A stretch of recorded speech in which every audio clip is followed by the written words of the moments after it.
So this is my review of Stalker 2.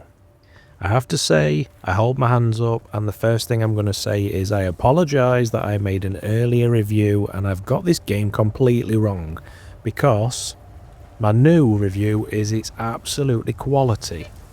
Now, I jumped into the game, there was a lot of bugs and glitches, but they have released a patch, and since the patch I've been back on, and I must say I'm quite addicted.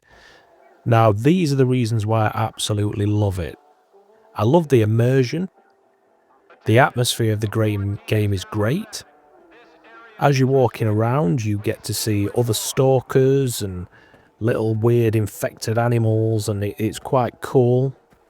The gunfights are absolutely epic on this game. I love the gunfights. They seem really realistic. You don't get any hit markers and things like that.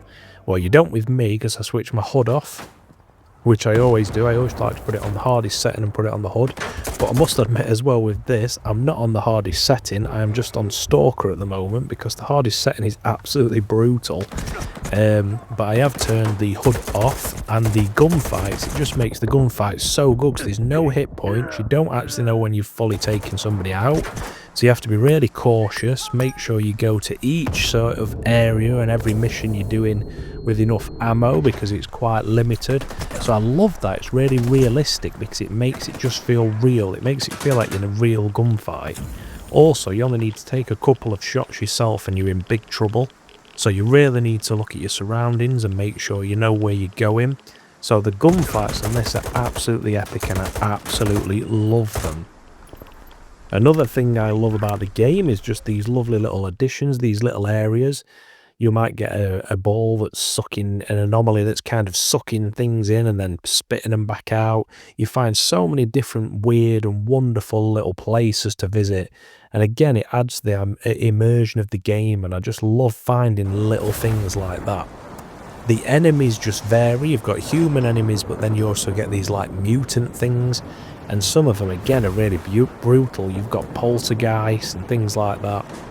The storyline is great. I'm not that far in. I've only managed to get to the garbage zone so far.